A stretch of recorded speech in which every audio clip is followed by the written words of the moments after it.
ao anatin'izay ny ndray feo ny mpitarika ny fikambanana fizamamisy ireo manam-pahefana ary ireo olo manan-kaja avy any amin'ny faritra Mahajanga iny ka namerina indray ny antsoavo amin'ny fanampiana ireo trabona any amin'ny faritra Boiny sy faritra Melaka iny no ny fandalovan'ny Rivodoza Hélène farany tao. Ny olo manan-kaja maro sy manam-pahefana vadina sonotry ny tany avy amin'ny faritra Boiny sy Melaka iny no niaran-tsalana na mafy ny antso amin'ny fanampiana entina amonjena ireo niarambony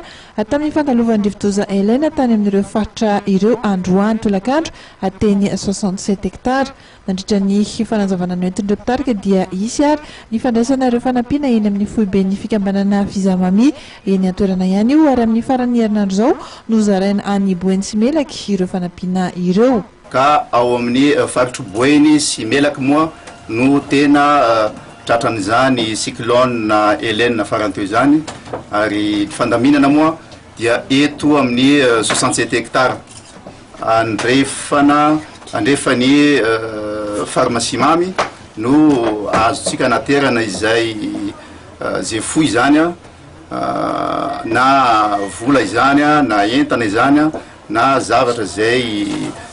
hitatsika hanampinandreo havatsika amin'ny cyclone tratran'ny cyclone ao Mahajanga zay. Naroatra ihany koa nanazava ireo foto-drafitrasa izay simba any amin'ny faritra Boiny sy Melaka iny ny jeneraly Ranto Rabarso. Araka rehefa nambaran'ny président ny fizamami teo moa zany dia traboina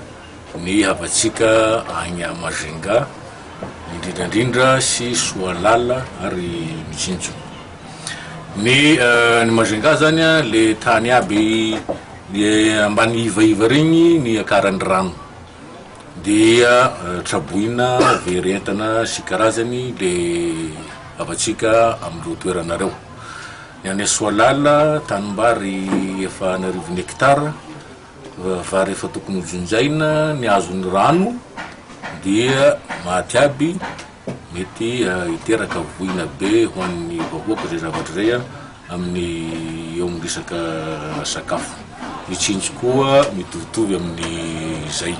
ka dia raha roto eto zany moa zany izao zavatra zao anaovana anamafisana an'ilay antsoavo natao amin'ny président ny fizamami teo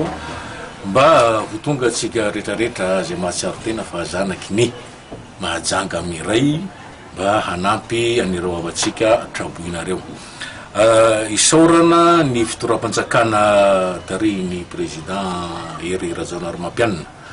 izay efa na tsy teto teorana ary izy dia tsy nanadino fa efa naniraka any premier ministre sy membre-na gouvernement zay isaorana ihany koa efa tonga tany an-toerana nijery ny zavanisy ary efa nitondra ihany koa ny CPGU sy ny BNGRC efa nanomboka nitondra fanampiana ho an'ireo rongotsika reo. Raha ny tamin'ny androany dia fikambanana maromaro no nitondra fanampiana ho an'ireo trabona any amin'ny faritany Mahajanga iny toy ny fikambanana zanaka avaratra sy ireo avy amin'ny fikambanana ny zanaky Marbitsy.